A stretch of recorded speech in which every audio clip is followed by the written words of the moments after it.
Hello and welcome to a Dota 2 guide. This guide is going to be based around the hero Pudge. Before the guide begins, I would just like to say I am no Dendy. I'm only a 3.5k MMR player, however I have had an extremely high win rate as Pudge, and I would like to share my opinion on how I think he should be played. Pudge is a ganking hero who picks off weak heroes, eats them, and then snowballs into an unstoppable mess of fat and sweat. He is not item reliant whatsoever, other than a few basics like boots and bottle. However, he is heavily level dependent. If you fail to snowball early, you will find it extremely difficult to be an active hero throughout the game. A major part of playing this fat bastard is learning the speed of your hook, learning how fast the enemies move, and then make the link between these two speeds in order to successfully land your hooks. For those of you that need some extra help learning how to master your hooks, I'm going to make another video just showing how to more accurately land your hooks. I'll leave a link for it in the description and probably an annotation or some shit like that. Firstly, within the first minute of the game, do not put a point into any skill until the creeps arrive at the tower. If you insta-skill rot, valuable hook opportunities could be lost, meaning a loss of first blood. A normal skill build for Pudge would consist of maxing hook and rot first. Most of the time you would skill rot first in order to harass the enemy in lane and aid in last hitting. Hook needs to take priority when leveling, as it provides massive range and damage. Get your ultimate at level 6. However, personally I stay in lane till 7 in order to have level 4 hook, but you could waddle over to other lanes and gank at this point. The way you build Pudge is heavily dependent on the enemy team's lineup. These items are my opinion and personally what I choose. My starting items would be 2 magic sticks, tangos and a salve. Stout shields could also be purchased if you think it's needed.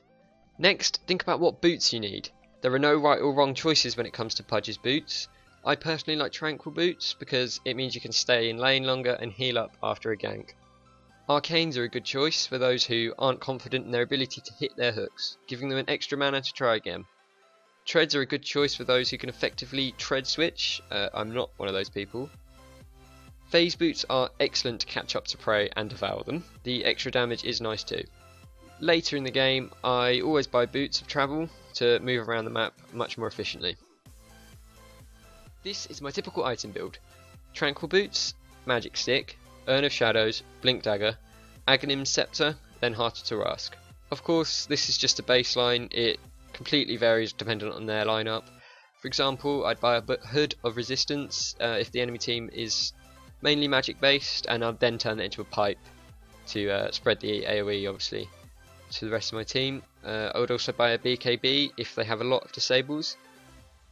However, normally the games won't go to the very late game, meaning I hardly ever finish a Heart of Tarask when I'm playing Pudge, because normally if your team takes advantage of your early lead, you shouldn't need to go very late game because you should be able to finish early. As Pudge, you'll be getting a lot of kills, meaning you'll have a lot of money. Purchase Observer Wards for your supports. That helps your supports, it helps your team. If you need the vision to land your hooks and your supports can't afford it, you have to buy these. Without vision, a Pudge, you just can't hit your hooks. You can't hope randomly throw a hook through the fog and hit a hero. It just doesn't work like that. And it's just, the 75 gold is not worth thinking about if you get a kill out of it.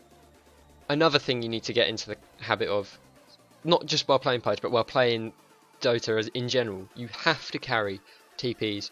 If you don't have TP in your inventory and there's an easy kill up in top lane, then that easy kill's gone. There's no way you can get into it.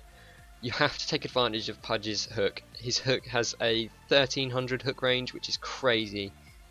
Combine that with blink and force staff, for example, you can travel major distances. You could catch up to a quap who's just blinked away, or some crazy shit like that. So TP's really important. Another amazing item for Pudge are smokes of deceit. These are perfect for tricking enemy wards, meaning players will be totally oblivious to their near death. A key factor to think about while playing Pudge is ensure you are keeping control of the runes early. Of course this only applies if you're playing mid, because offlane Pudge is not unheard of. So what you need to do when you're going for the runes, you need to think of these runes as kill opportunities. Obviously don't count about the bounty runes, but you want to be trying to go for the active runes like the invis, the haste, and the, well, even illusion can lead to kills because you could put an illusion rune and you could put the illusions in mid the enemy mid has no idea you're not there, and shit can get real from that point. Whenever you play Pudge, you need to keep in mind you're in sort of a internal clock. Once you get to that point, to a certain point in the game, you're not going to be as effective as you were before. So in the earlier times, you need to play around the wards. You need to make sure whenever you go into a lane, you need to make sure that you're gonna get a kill. If you waste your time walking down to a lane just to be spotted by a ward, the enemy heroes back off, and you just can't get the kill. You've wasted a lot of time. You'll lose your advantage over your mid hero, and shit will just go downhill from there. So if you expect a ward, get your supports to deward it.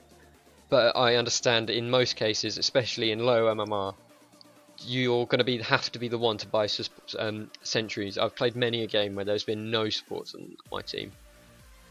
During team fights, try to be the initiator and pick out a squishy target. For example, a support like Crystal Maiden, she just melts to a Pudge. But however, hooking the enemy team's initiator could lead to a disaster. For example, if you hook Earthshaker. If you hook Earthshaker, it just can never lead to anything good. Aim for someone like Crystal Maiden, for example, the squishy supports who have no AoE, instant stuns or anything. Because if an Earthshaker is hooked into the middle of your team, which is where you're aiming to be hooking into, he will Echo Slam and could lead to a team wipe. I have killed many a team by hooking an Earthshaker and getting wrecked. Or Tidehunter. Tidehunter is another one. You just hook him and he just ultimates and everyone dies. Another thing to keep in mind is use your ultimate on the most important enemy heroes. For example, their carry. Dismembering their carry is a really good way to ensure their death. The stun goes through the BKB even if they do have a BKB up, but the damage doesn't. But in the very late game, the damage to a main carry would not be sufficient enough to kill them anyway.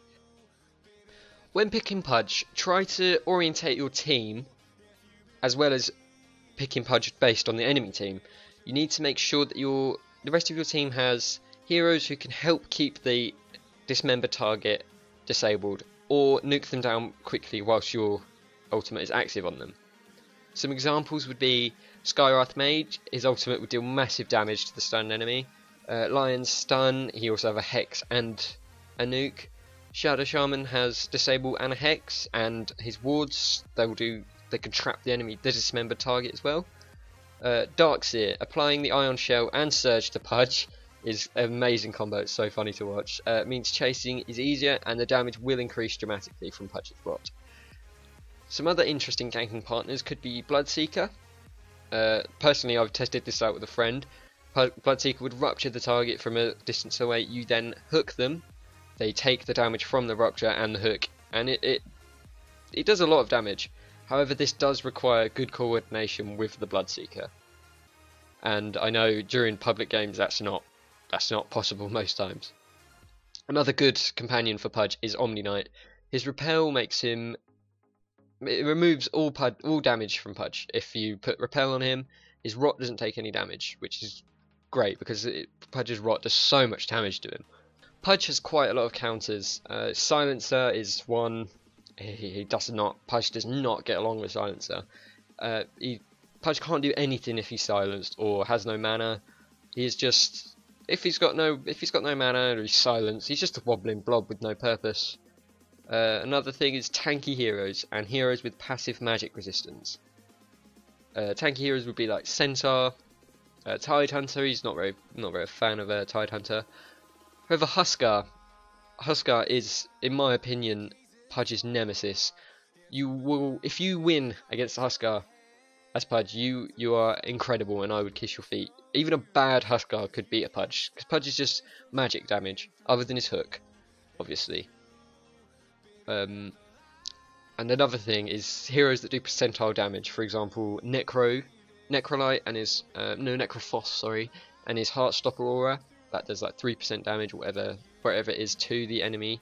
And because Pudge has got so much health, it's like 300 damage a second if he's got 3k health. Well, no, it's 30 damage a second if he's got 3k health, but you know what I mean.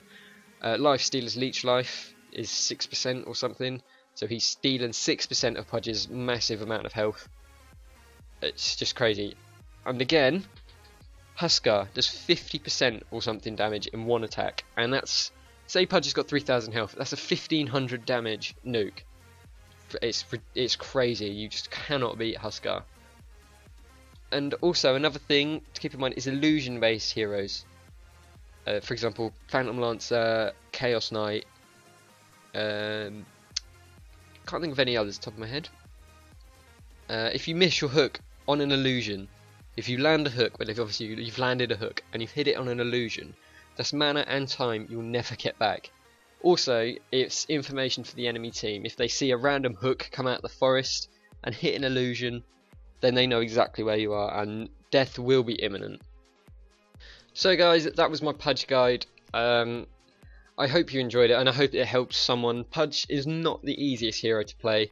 It's taken me, I've got roughly 1200 hours overall on Dota, and about, I'm going to say at least 700 of them are on Pudge. So I'm not the most experienced Pudge player, but I definitely know a few things, and I've had some damn good results. Not going to toot my own horn, but I have gone many a game where carrying the game. And one final thing I'd like to say about Pudge is, don't think about the hooks you miss, it's only about the hooks you land. And if your team are flaming you for the hooks you miss, it doesn't matter, because the opportunity for the kill would never happen if you didn't have a Pudge there. So that when they say, oh good job you missed your hook, or obviously they say it a lot ruder than that and they swear a lot, but just ignore it and just think that the hook you threw would never have even, they would never have even known it had happened or some shit. I'm trying to be nice and I can't really think about what I'm saying, so I'm going to leave it at that. Just remember, it's not about the hooks you miss. So if this guide helped anyone and you enjoyed it, obviously it's not going to be as professional as some others because I'm extremely new at this, my first ever Dota guide, but I'd just like to say thank you so much for watching, and please leave a like and subscribe if you did enjoy or if this did help anyone, and I will see you all later.